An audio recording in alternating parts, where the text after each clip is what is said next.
Hello chat. Hello and welcome to another Tuesday stream where I'm here. It's me, your boy Mike, and I'm going to be reading the best that Reddit has to offer. And chat, tonight we're streaming a little bit later because I had to go out and run some errands. I had to go do some things, but hello chat, I'm here. And once again, you guys have been busy bees. Hello chat, hello. I'm expecting probably a smaller audience this evening, but that's absolutely fine. It means you guys will get the benefit of the story. Now thank you chat for bearing with me this evening while I had to go out and take care of some things. And tonight we're going to be diving back into more stories that you have recommended here to me on the Mikey's Camp Discord. Now, I said to you last week, chat, that we would finish off one of the stories that we had already started. And that story is the one that you can currently see.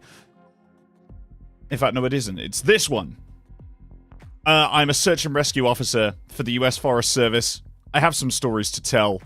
Part 3. I said last week we would read this one. Hello. Hello. Yes, I am 2 minutes early. But also, chat, this is another one that you recommended. Something walks whistling past my house every night at 3:03. So I hope, chat, for your delectation that you guys are ready, prepared, tucked in, settled, and have a nice warm beverage with you. Because tonight, chat, once again, as I say, we're going to be diving back into the world of r/NoSleep. I've donned my cloak so that we may read from the comfort and well, it is actually very comfortable. It is actually super cozy. I actually really enjoy wearing this. But yeah, not from the comfort, no, from the darkness of the cloak comes the creepiest stories from the r/NoSleep Reddit. Mike, do the Kermit meme.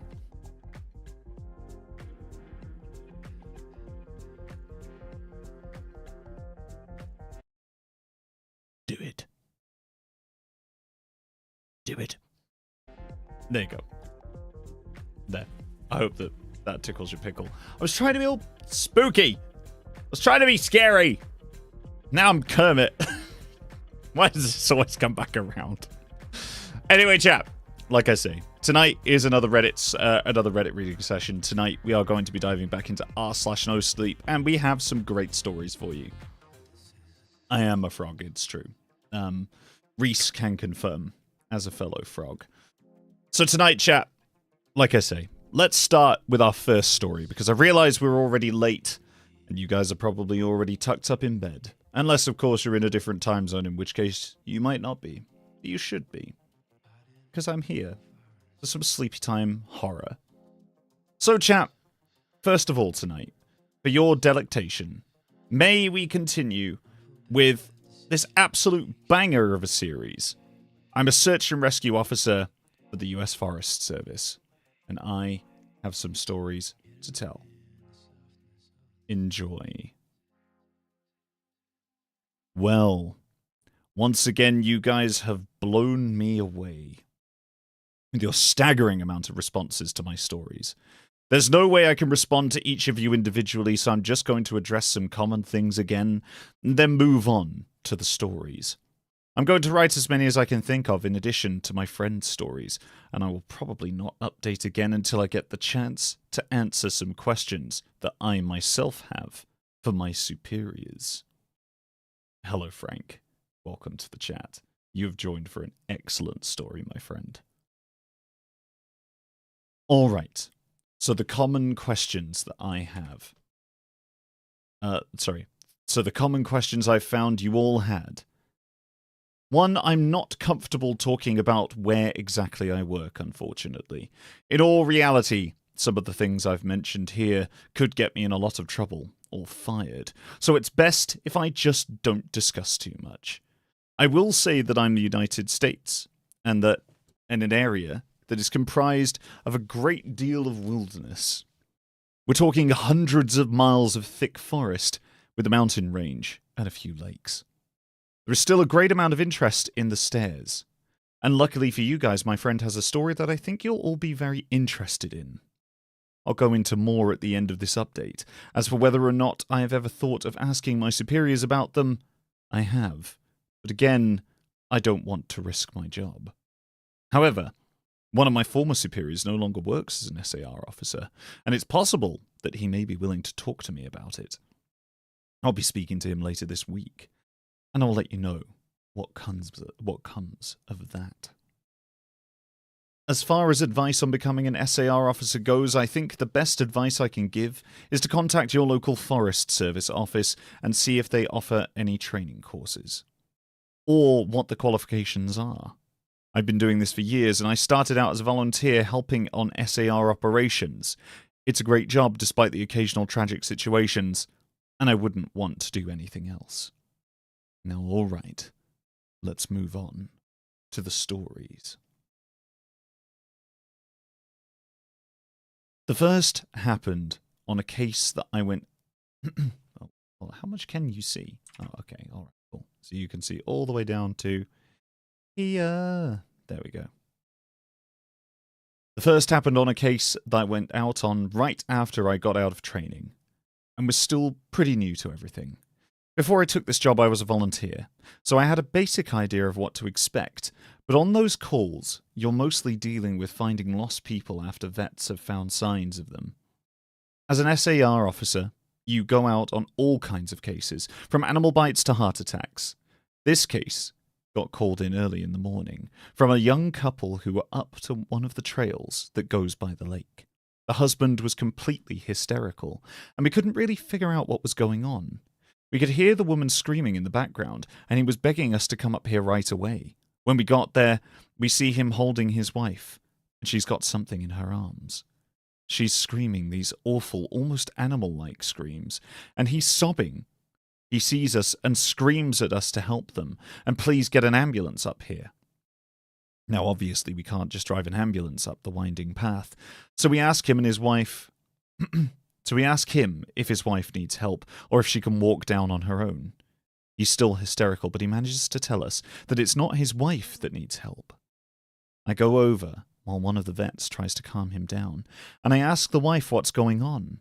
She's rocking, holding something, and just shrieking over and over. I crouch down and see what she's holding. It's covering her with blood. That's when I notice the sling on her front, and my heart sinks. I ask her to tell me what's going on, and I sort of pry her arms gently open so I can see what she's holding. It's her baby, obviously dead. His head is caved in on one side, and he's covered in scratches. Now, I've seen dead bodies before, but something about this whole situation hits me hard. I have to take a second to compose myself, and I get up to go get one of the vets who's standing by. I tell him there's a dead kid, and he sort of pats my shoulder and tells me he'll deal with it. It took us over an hour to get this woman to let us see her kid.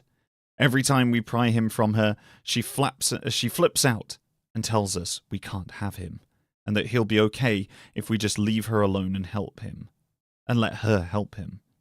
But eventually one of the vets manages to calm her down, and she gives us the body. We took back to the med area, but when the EMTs showed up, they told us that there was never any hope of saving the kid. He's gone instantly from trauma to his head. I was good buddies with one of the nurses who met them at the hospital, and she told me later that what had happened.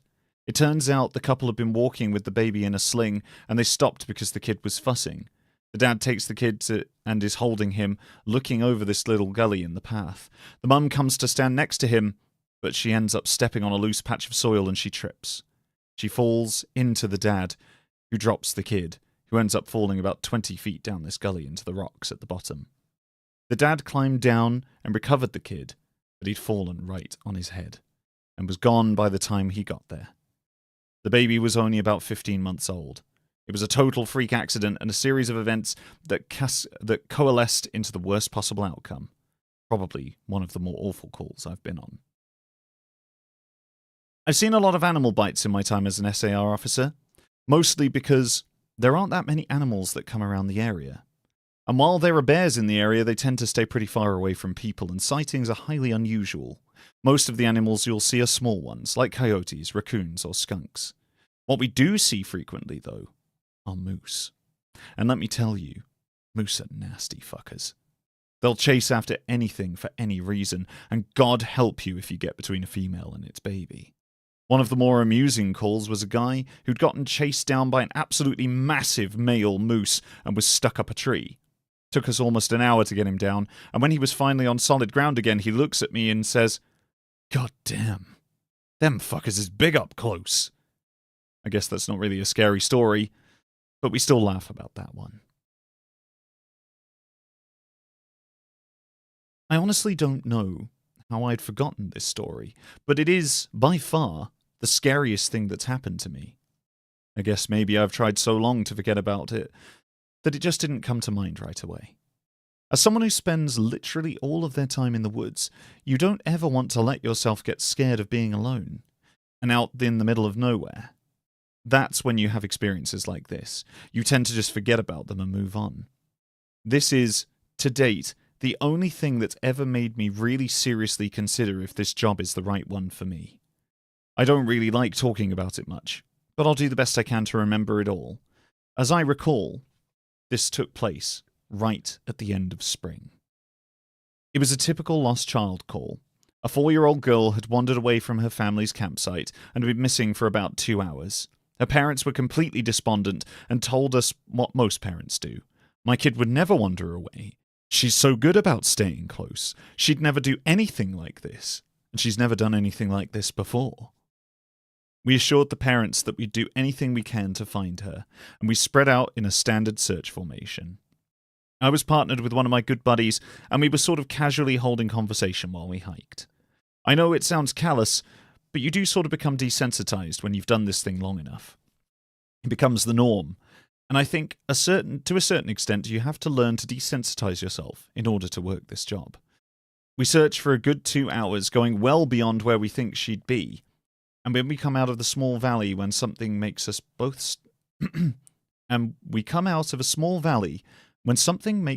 stop in unison. We freeze and look at each other. There's almost a sensation like a plane depressurizing. My ears pop, and I have this odd sensation of having dropped about 10 feet. I start to ask my buddy if he felt that, but before I can, we hear the loudest sound I've ever heard in my life. It's almost like a freight train passing directly by us, but it's coming from every direction at once, including above and below us. He screams something to me, but I can't hear him over the deafening roar. Understandably freaked out, we look about us, trying to find the source of the sound, but neither of us sees anything. Of course, my first thought is landslide, but we're not near any cliffs, and if we were, it would have hit us by now. The sound goes on, and we're trying to yell to each other, but even standing close together, we can't hear anything but this sound. Then, as suddenly as it starts, it stops, like someone threw a switch and cut it off. We stand there for a second, perfectly still, and slowly the normal sounds of the wood come back. He asks me what the fuck just happened, but I kind of shrug. We were standing there looking at each other for a minute. I get on the radio and ask if anyone else heard the end of the fucking world, but no one else seems to hear it.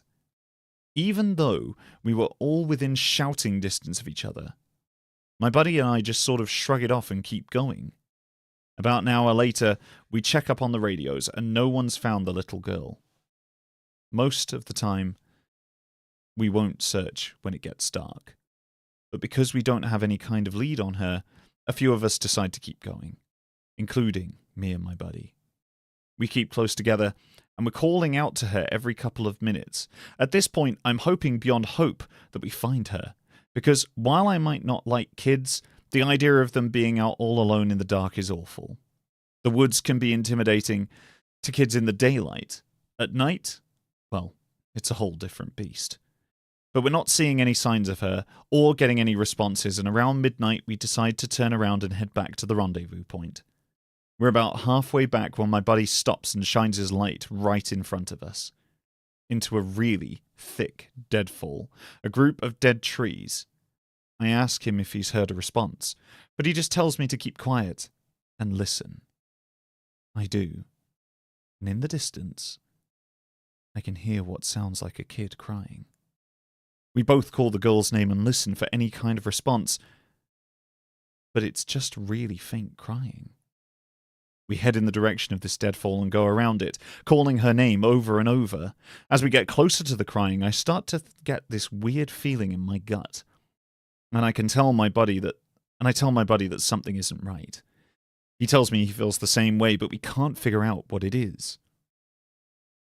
We stop where we are and call the girl's name again.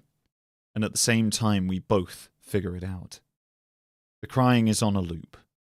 It's the same little hitching sob, then wail, then quiet hiccup repeated over and over. It's exactly the same every time, and without saying another word, we both take off running. It's the only time I've ever lost my composure like that, but something about it was so incredibly wrong that neither of us want to stay out there anymore. When we go back to the rendezvous, we ask if anyone else has heard anything strange, but no one knew what we were talking about. I know it sounds sort of anticlimactic, but that call fucked me up for a long time. As for the little girl, we never found a trace of her. We keep an eye out for her and all the other people who we've never found, but frankly, I doubt we'll ever find anything. Of the missing persons calls I've gone out on, only a handful have ever resulted in complete disappearance, meaning no trace of a person or a body ever found. But sometimes finding a body just leads to more questions than answers. Here are some of the bodies we found that have become infamous in our team. A teenage boy whose remains were recovered almost a year after he vanished. We found the top of his skull, 2 finger bones, and his camera, almost 40 miles from where he was last seen. The camera, sadly, was destroyed. The pelvis of an older man who had vanished a month earlier. That was all we found. The lower jaw and right foot of a 2-year-old boy on the highest peak of a ridge in the southern part of the park. A body of a 10-year-old girl with Down syndrome, almost 20 miles from where she'd vanished. She had died of exposure 3 weeks after going missing, and all of her clothes were intact except for her shoes and jacket. There were berries and cooked meat in her stomach when they did the autopsy. The coroner says it appears as if someone had been taking care of her. There were no suspects ever identified. The frozen body of a 1-year-old baby, found a week after vanishing in a hollow trunk of a tree 10 miles from the area he was last seen. There was fresh milk found in his stomach, but his tongue was gone. A single vertebra and right kneecap of a 3-year-old girl found in the snow almost 20 miles from the campground her family had been the previous summer. Now on to a couple of stories my friends have told me. I mentioned that you were all interested in the stairs, and you're in luck. He's had a closer encounter with them. Though he doesn't have any explanation for them, he does have a bit more experience with them than I do. My buddy had been an SAR officer for about 7 years. He started when he was a junior in college and had a very similar experience when he first encountered the stairs. His trainer told him almost the same thing mine did, which is to never ever go near or touch or ascend them. For the first year, he did just that, but apparently his curiosity got the better of him, and on one call he broke away from the line and went to go check out a set of them. He said they were about 10 miles from the path where a teenage girl had vanished, and the dogs were following a scent. He was on his own, lagging behind the main group, when he saw a set of stairs off to his left. They looked like they were from a new house, because the carpeting was pristine and white. He said that he got a little closer. He didn't feel any different, or hear any weird noises. He was expecting something to happen, like bleeding from his ears or collapsing, but he got right up next to them and didn't feel anything. The only thing, he said, that was odd was that there was absolutely no debris on the steps. No dirt, leaves, dust, or anything. There didn't appear to be any signs of animal or insect activity in the immediate area, which he also found strange. It was less like things were avoiding them, and more like they just happened to be in a relatively barren part of the forest. He touched the stairs and didn't feel anything except that sort of sticky feeling you get from new carpet. Making sure his radio was on, he slowly climbed the stairs. He said it was terrifying because the way that they'd been stigmatized, he wasn't really sure what was going to happen to him. He joked that half of him expected to be teleported to some other dimension, and the other half was watching out for a UFO to come swooping down. But he got to the top with little event, and he stood there and looked around. But he said the longer he stood up at the top, the more he felt like he was doing something very, very wrong. He described it as the feeling you get if you were part of a government building you have no business being in, as if someone was going to come out and arrest you or shoot you in the back of the head at any second. He tried to brush it off, but the feeling got stronger and stronger, and that's when he realized that he couldn't hear anything anymore. The sounds of the forest were gone, and he couldn't hear his own breathing. It was like some kind of weird, awful tinnitus, but more oppressive. He climbed back down and rejoined the search and didn't mention what he'd done. But, he said, the weirdest part came after. His trainer was waiting back at the welcome center after the search ended for the day, and he cornered my buddy before he could leave. He said his trainer had had this look of intense anger, and he had asked what was wrong. "You went up them, didn't you?" My buddy said it wasn't phrased as a question. He asked how his trainer knew, and the trainer just shook his head. "Because we didn't find her. The dogs lost the scent." My buddy asked what anything had to do. My buddy asked what that had to do with anything. The trainer asked how long he'd been on the stairs, and my buddy said no more than a minute. The trainer gave this really awful, almost dead-eyed look, and told him that if he ever went up another set of stairs again, he'd be fired. Immediately. The trainer walked away. And I guess he's never answered any of the questions my buddy has asked him about it since.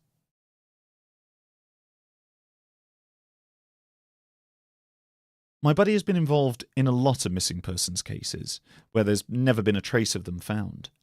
I mentioned David Pauldis, and my buddy said he can confirm that those stories are, for the most part, accurate. He said that most of the time, if the person isn't found right away, they either are never found, or they're found weeks, months, or years later in places they can't possibly have gotten to. One story he told me really stood out that involved a 5-year-old boy with a severe mental disability. The little boy vanished from a picnic area in late fall. In addition to the mental disability, he was also physically handicapped, and his parents explained over and over that he simply could not have vanished. It was impossible.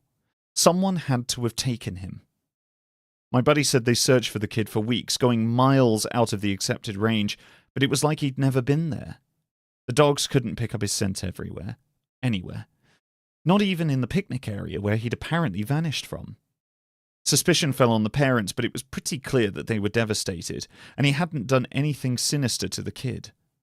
The search was concluded after a month later, and my buddy said that everyone had pretty much forgotten it by later in the winter. He was out on a training op in the snow on one of the higher peaks when he came across something in the snow. He said that he saw it from far away at first, and when he got closer he realized that it was a shirt, frozen and sticking part way out of the powder. He recognized it as belonging to the kid because it had a distinctive pattern. About 20 yards away he found the kid's body, laying partially buried in the snow. My buddy said there was no way the kid had been dead for any more than a few days, even though he'd been missing for almost 3 months. The kid was curled around something, and when my buddy brushed off the snow to see what it was, he said he almost couldn't believe what he was seeing. It was a big chunk of ice that had been carved crudely to look like a sort of person. The kid was holding it so tight that it had frostbitten his chest and hands, which my buddy could tell, even with the decay, that had not taken place. He radioed the rest of the crew, and they took the body off the mountain. Now he recapped all of this for me, and put it to me simply. There was no way this kid could have both survived and for almost 3 months on his own, or have gotten to this peak. There was no physical way this child could have walked almost 50 miles and ended up on the top of a goddamn mountain. To top it off, there was nothing in the kid's stomach or colon. Nothing. Not even water. It was like my buddy said, the kid had been taken off of the face of the earth and put in suspended animation and dropped on this mountain months later, only to die of exposure. He's never really gotten to the bottom of that one. And the last story I'll share from him was the one that took place relatively recently, only a few months ago. They were out doing recon for the mountain lions, because there had been several reported sightings in the last couple of days. One of our jobs is to scout out the areas where the animals aren't seen to ensure that if they are in the area, we can warn people and close off those trails. He was out on his own in a heavily forested part of the park towards dusk when he heard what sounded like a woman screaming in the distance. Now, as most of you know, when a mountain lion screams, it sounds almost exactly like a woman being brutally murdered. It's unsettling, but far from abnormal. My buddy radioed back to let Ops know he'd heard one, and that he was going to keep going to see if he could figure out where its territory started. He heard the mountain lion scream a couple more times, always from the same spot, and determined the approximate area of the mountain lion's territory. He was about to head back when he heard another scream. This time, within only a few yards of him. Of course, he freaks out and starts heading back at a much faster pace, because the last thing he wants is to run into a goddamn mountain lion and get mauled to death. As he got back on the path and started heading back, the screaming followed him, and he broke into a jog.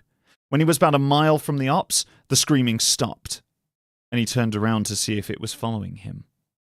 It was almost night by this point, but he said in the distance, just before the path rounded the corner, he could see what looked like a male figure. He called out to them, warning them that the paths were closed and that he needed to come to the welcome center. The figure just stood there, and my buddy started to walk over. When he was about 10 yards away, the figure took, as he described, an impossibly long step towards him and let out the same scream my buddy had been hearing. Lazy Kiwi, thank you so much for those 5 gift memberships and welcome to all of our new channel members.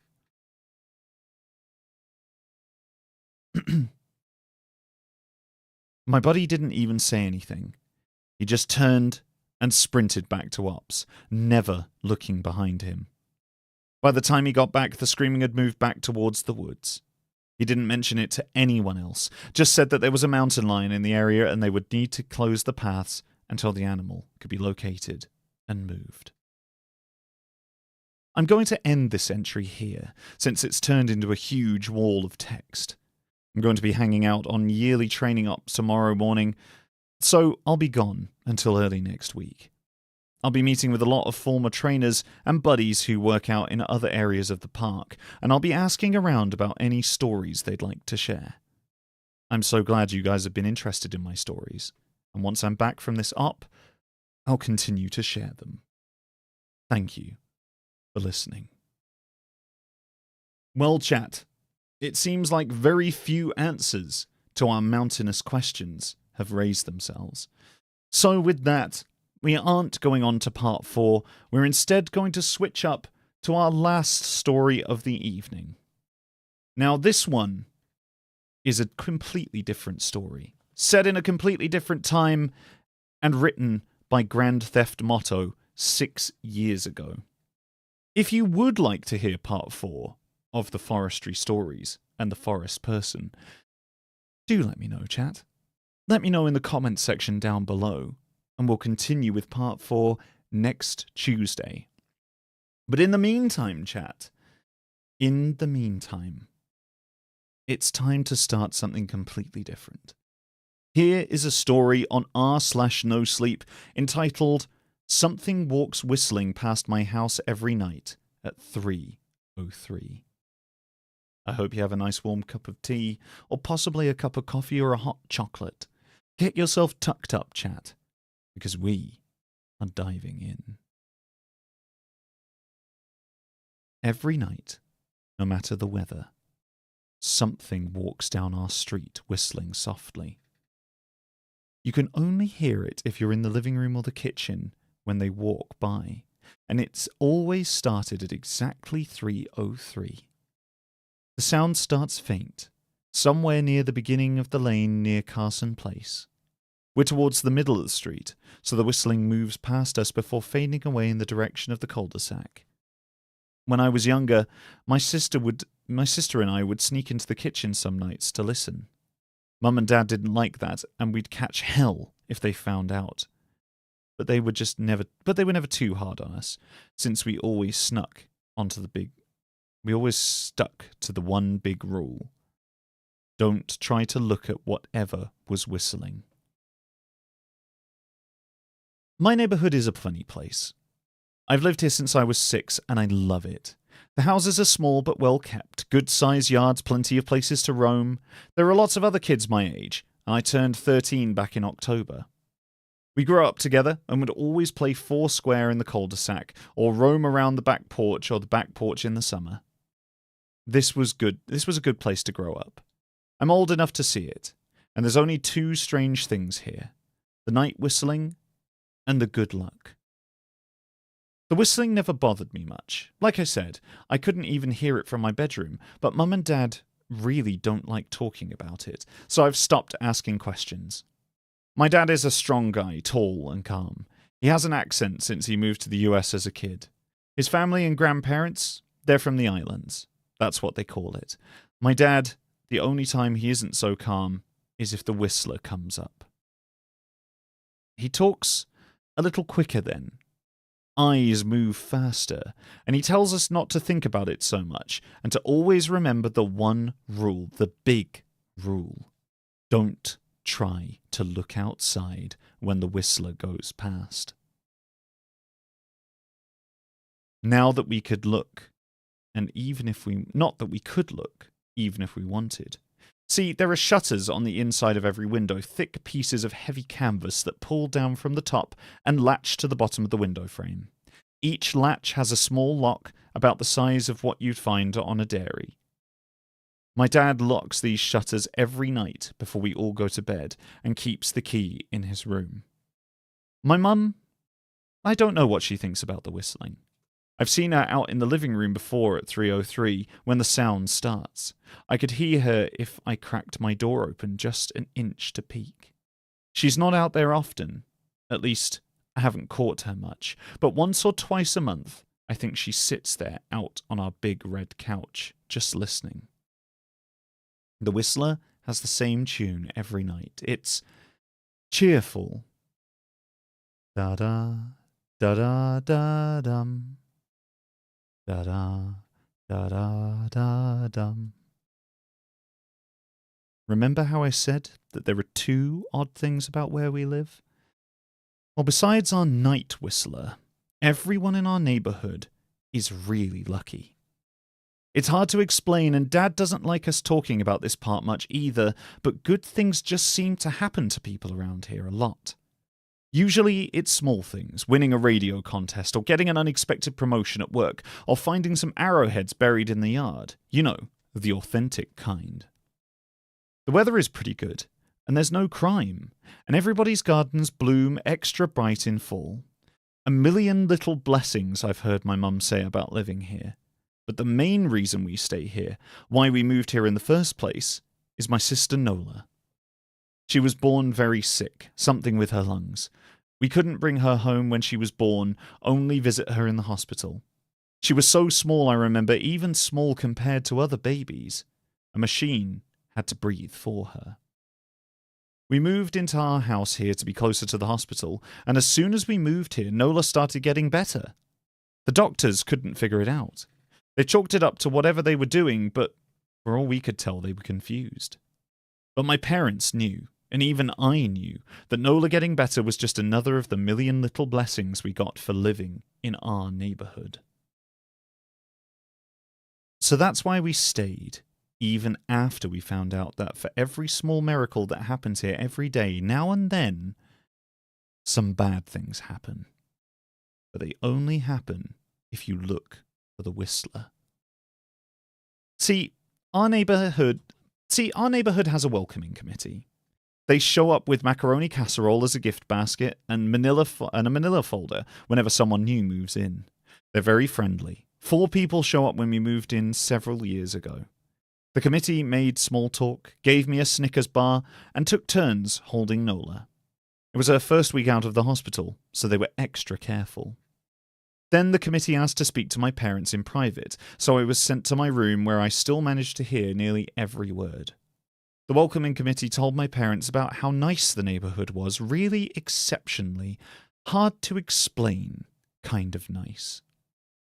And then they told my parents about the ever harder to explain whistling that happened every morning at 3:03 and ended at the tick of 3:05.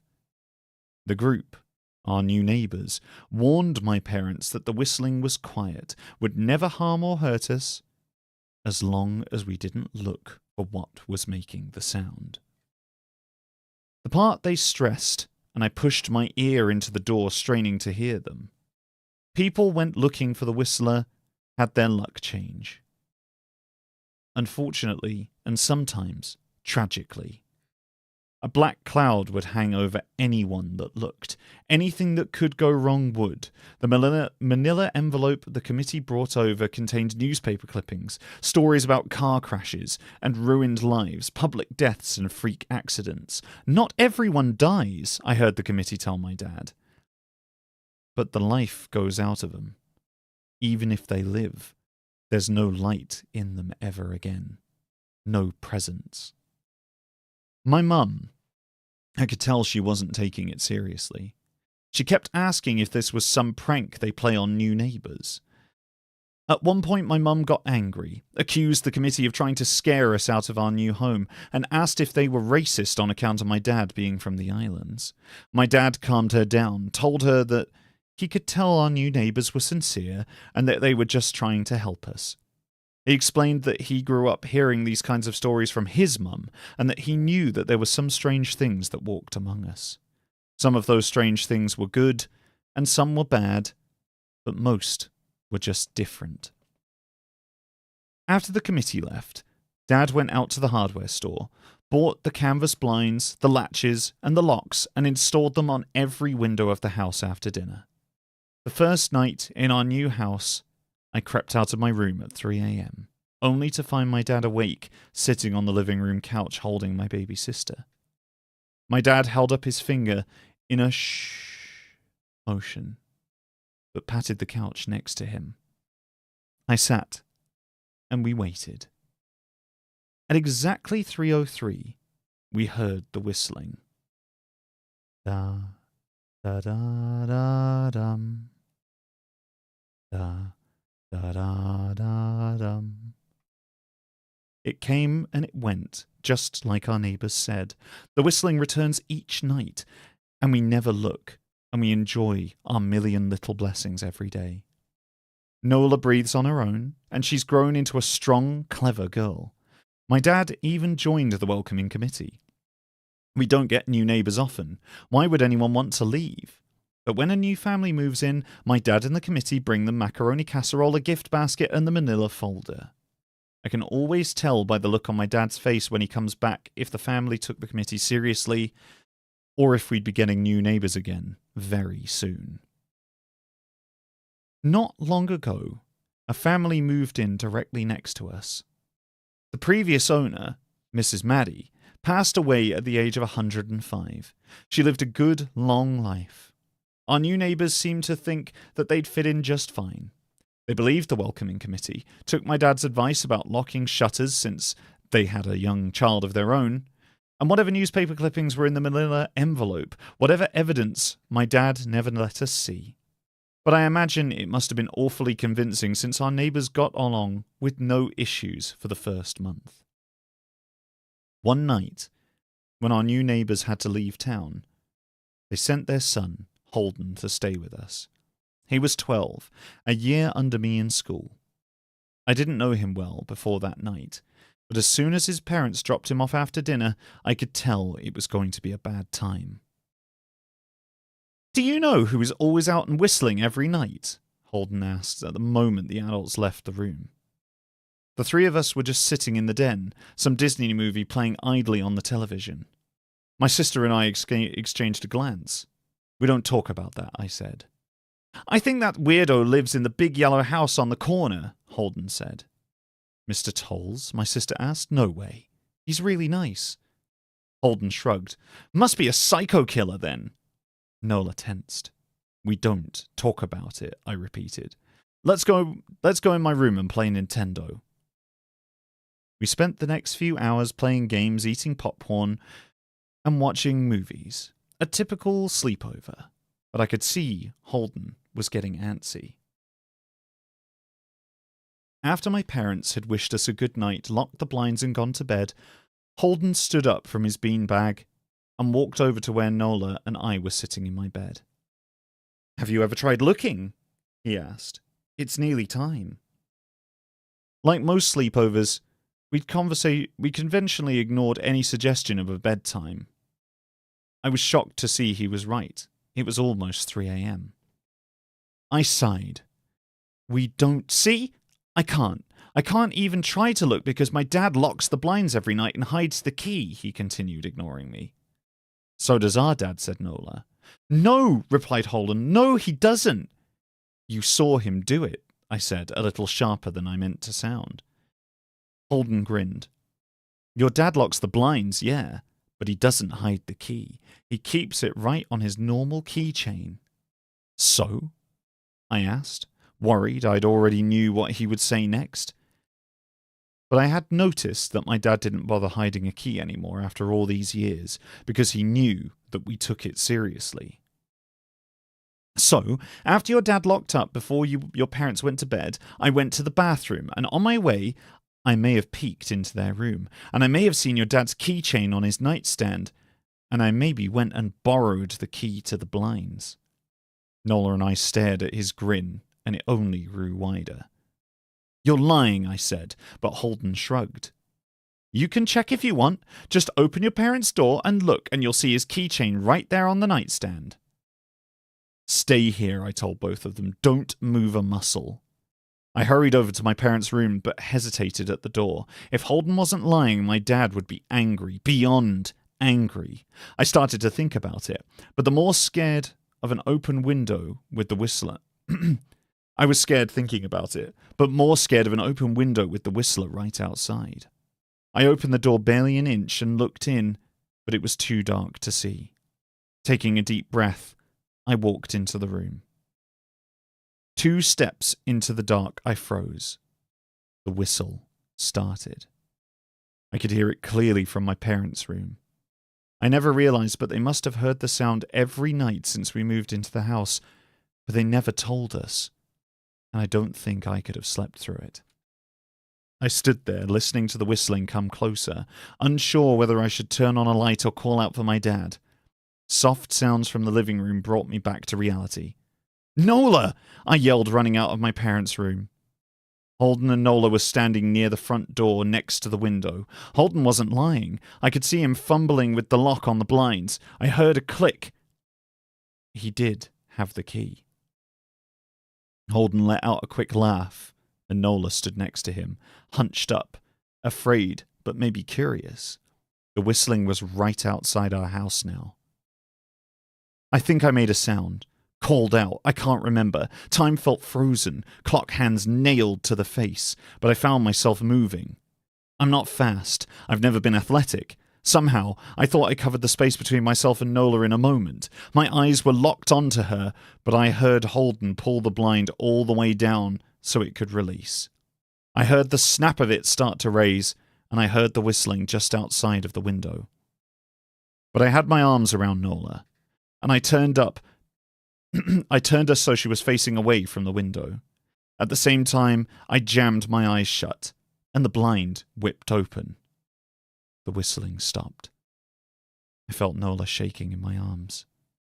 Don't look, okay, I told her. Don't turn around. We were positioned so that she was facing back towards the hallway, and I was facing the window. My eyes were still closed. I felt her nod into my shoulder. I reached out with the arm not holding Nola and tried to touch Holden. My hand brushed against his arm. He was shaking worse than Nola. "Holden?" I asked. Silence. I reached past him and gingerly felt for the window, eyes still sealed shut. The glass was cold against my fingertips, colder than it should have been for that time of year. I moved my hand up the window, searching for a string to the blind. The glass began to get warmer the further I reached, and there was a gentle hum feeding back into my fingertips. I tried not to think about what might be on the other side of the window, and finally I touched the string and yanked the blind shut. I opened my eyes in the dim light leaking out from the kitchen. I could make out Holden, pale and small, staring at the now closed window. "Holden?" I asked again. He turned towards me, and he screamed. Everything became a flurry of motion. Lights sparked to life in the hall, then the living room. My parents' footsteps thudded across the hardwood floor. I didn't turn to look at them. My eyes were glued to Holden. He was pale.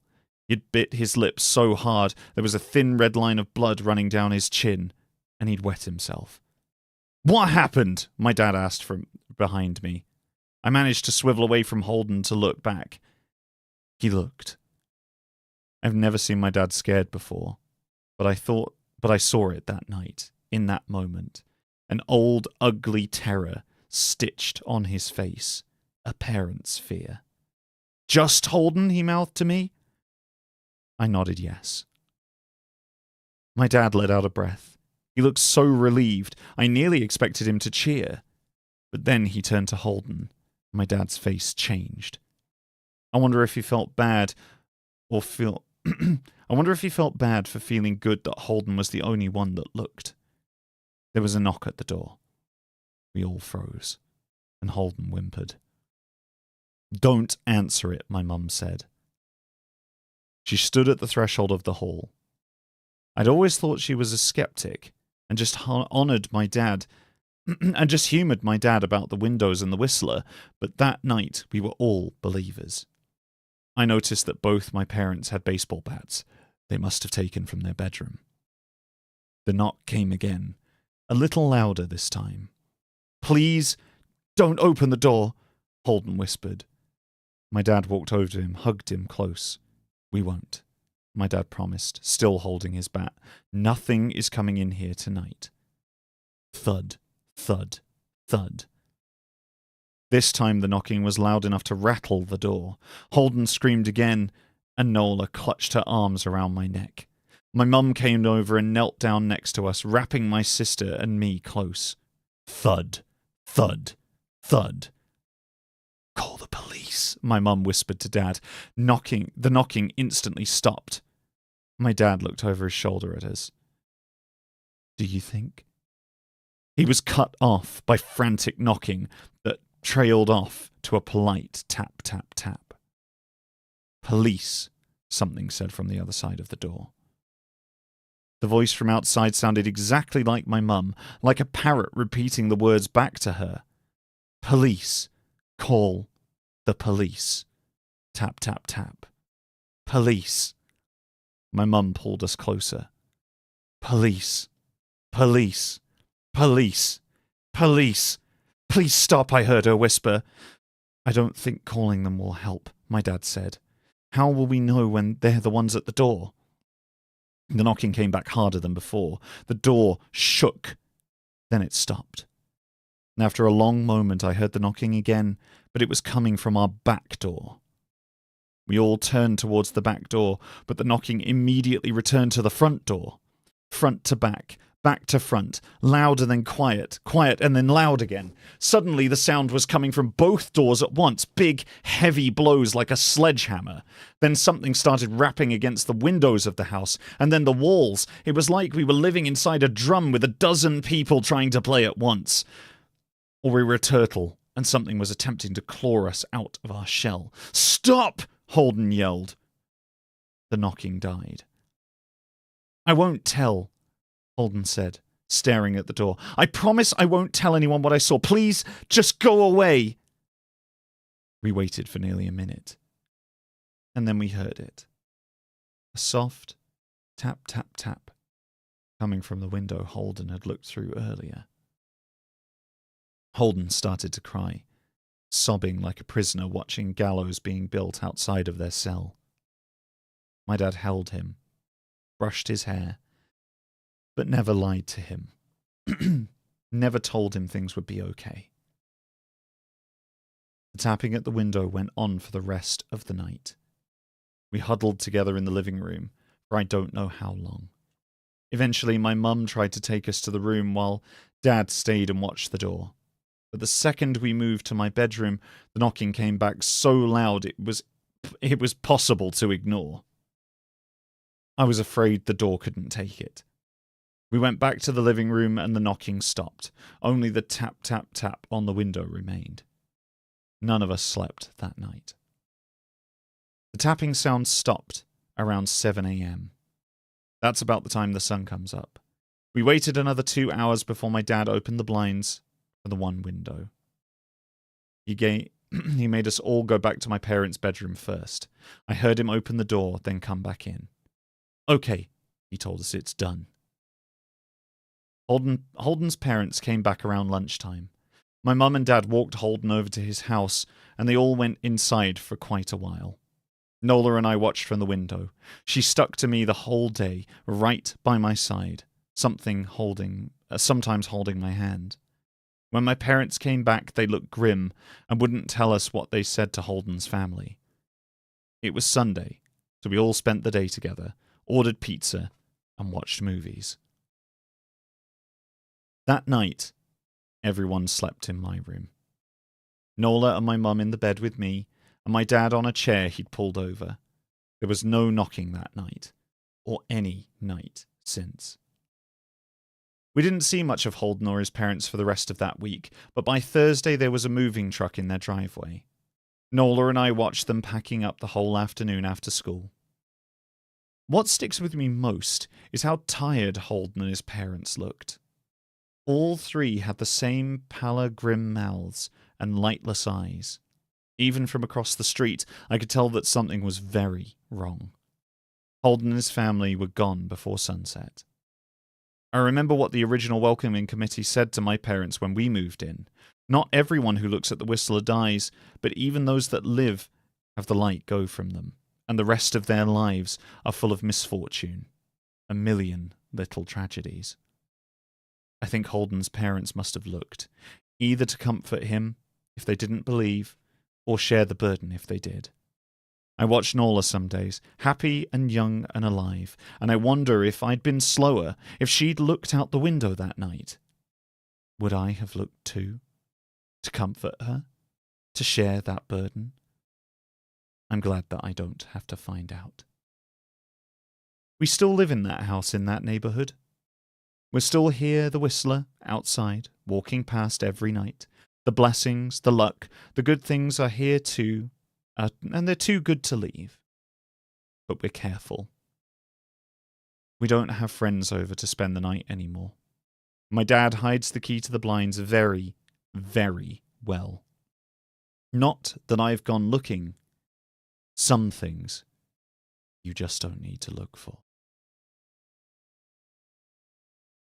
And chat, that brings us to an end of tonight's reading. I hope you've enjoyed these scary stories from r/NoSleep. 2 very, very good stories. Very well written, and I hope you feel well narrated by myself. If you'd like me to read dramatically any other stories that you find in the r/NoSleep Reddit, subreddit, or any other stories that you may find, we have a Discord available where you can post these stories in the stream chat channel. And if you find any of particular interest, why not ask some other people as well if they've already heard it? And if they haven't, then let's have another little reading session together, you and I, chat. Next Tuesday, at the same time and the same place. I'd like to thank all of my mods for staying a little bit later. And at this point, I'd also like to thank you for watching. Thank you, everyone, for these scary stories. I very much hope that you've enjoyed And of course, if you want to find me in other places, you can find me at Mikey Scamp. But in the meantime, chat, I wish you good luck and good night. And remember, whatever you do, wherever you may be, don't look out the window. Good night, chat. Good night.